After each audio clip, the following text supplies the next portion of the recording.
अगर हम बिहार की राजनीति की बात करें तो बिहार में सबसे बड़ी लड़ाई तब होती है कि जब कहा जाता है कि दलितों का सबसे बड़ा नेता कौन होगा। क्या दलित कोई पहली बार बिहार में मुख्यमंत्री की कुर्सी संभालेगा। लेकिन अब आपको बता दें कि आज दो नेताओं के बीच में हम कंपैरिजन करने वाले हैं कि जीतन राम मांझी और चिराग पासवान, दोनों में से दलितों का सबसे बड़ा नेता कौन है। बिहार में आखिर कौन बनेगा दलितों का सबसे बड़ा मसीहा। नमस्कार, मैं हूं संजीव और आप देख रहे हैं आप तक न्यूज। अगर आप हमारे चैनल पर नए हैं तो चैनल को जरूर सब्सक्राइब कर लें। बता दें कि रामविलास पासवान की मौत के बाद बिहार में दलित राजनीति के सिंहासन पर बैठने के लिए जीतन राम मांझी और चिराग पासवान के बीच महासंग्राम छिड़ गया है। आगामी विधानसभा चुनाव से पहले दोनों नेता दलित समुदाय के असली प्रतिनिधि होने का दावा कर रहे हैं। 40 आरक्षित सीटों पर इस नेतृत्व की जंग का सीधा प्रभाव पड़ने वाला है, जो सरकार बनाने में निर्णायक साबित हो सकता है। केंद्रीय मंत्री जीतन राम मांझी का महादलित कार्ड और चिराग पासवान के पिता की विरासत के बीच कौन जीतेगा, यह नेतृत्व का खेल यह आने वाले महीनों में तय होने वाला है। लेकिन आपको बता दें कि 2020 में रामविलास पासवान की मौत ने बिहार की दलित राजनीति में एक बड़ा शून्य पैदा कर दिया था। 4 दशक तक दलित समुदाय के निर्विवाद नेता रहे रामविलास पासवान का राजनीतिक कद और प्रभाव किसी और के पास नहीं था। अगर हम बात अब करें चिराग पासवान की, तो रामविलास पासवान की मौत के बाद पासवान परिवार में बंटवारा हो गया। चिराग पासवान ने अपने चाचा पारस पासवान से अलग राह अपनाई और यह विभाजन दलित वोट बैंक के बिखराव का कारण बना। चिराग पासवान ने लोजपा रामविलास के साथ अपनी अलग पहचान बनाने की कोशिश की है। फिलहाल वो एनडीए के सहयोगी और केंद्र में मंत्री भी हैं। चिराग पासवान खुद को प्रधानमंत्री नरेंद्र मोदी का हनुमान भी बताते हैं। चिराग पासवान ने अपने पिता की राजनीतिक विरासत को आगे बढ़ाने का दावा किया है। 33 साल की उम्र में वे युवा दलित नेतृत्व की छवि बनाने की कोशिश कर रहे हैं। लोजपा रामविलास के जरिए वे नई राजनीतिक पहचान स्थापित करने में लगे हैं।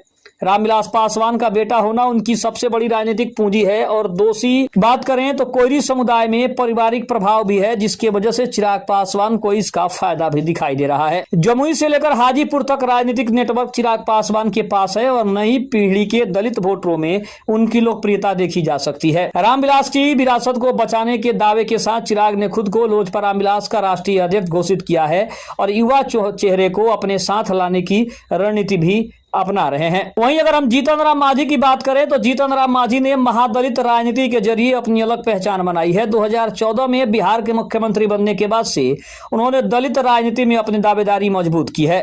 वर्तमान में केंद्रीय मंत्री होने का फायदा उठाकर भी अपने राजनीतिक कद को बढ़ाने की कोशिश कर रहे हैं। मुजहर समुदाय से आने वाले मांझी महादलित कैटेगरी में शामिल 21 जातियों का नेतृत्व करने का दावा करते हैं।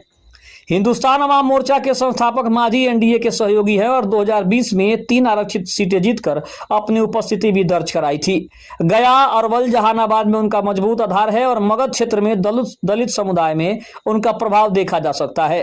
केंद्रीय मंत्री का स्टेटस मिलने से उनका राजनीतिक वजन भी बढ़ा है और महादलित विकास योजनाओं का श्रेय लेने की कोशिश भी वो कर रहे हैं। अब अगर हम बात करें तो मांझी वर्सेस चिराग पासवान, कहां किसकी पकड़ मजबूत हो सकती है, इसके ऊपर एक प्रभाव डालते हैं। राजनीतिक प्रभाव क्षेत्र की लड़ाई में मांझी का क्षेत्र जो है वो मगध क्षेत्र है, जहां गया, अरवल और जहानाबाद हैं। महादलित बहुत इलाके और दक्षिण बिहार की आरक्षित सीटें हैं। चिराग का क्षेत्र मुंगेर, जमुई बेल्ट है। पारंपरिक एलजेपीआर का गढ़ और मध्य बिहार की कुछ सीटें हैं। पटना के आसपास की आरक्षित सीटें, गंगा के उत्तरी इलाके और शहरी दलित वोटर दोनों के लिए ओवरलैपिंग का एरिया है। वहीं अगर बिहार की दलित राजनीति की बात करें तो दलित राजनीति का ऐतिहासिक संदर्भ में देखें तो बाबू जगजीवन राम से शुरुआत हुई थी।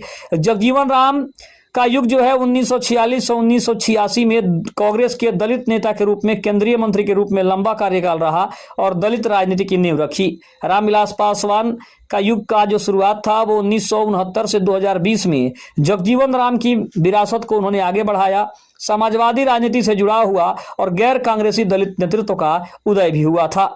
1977 का महत्वपूर्ण मोड़ था जब जगजीवन राम ने कांग्रेस छोड़ी और जनता पार्टी का गठन कर दिया। 1989 से 90 के बदलाव में वीपी सिंह सरकार में रामविलास पासवान की भूमिका देखी गई।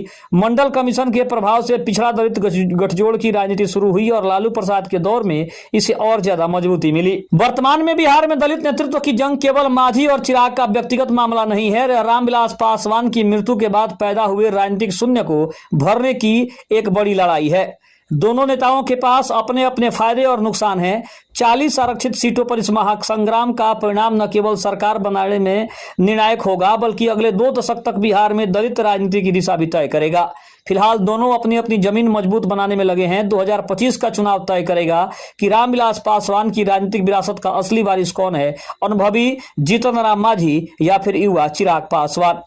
अगर 2020 की बात करें तो 20 आरक्षित सीटों के चुनावी गणित में 2020 की स्थिति देखें तो एनडीए को 21 सीटें मिली थी, मांझी को 3, भाजपा 11, जदयू को 7 और महागठबंधन को 18 सीटें मिली थी, जिसमें राजद 9, कांग्रेस 5 और वामपंथी 4 सीट थी।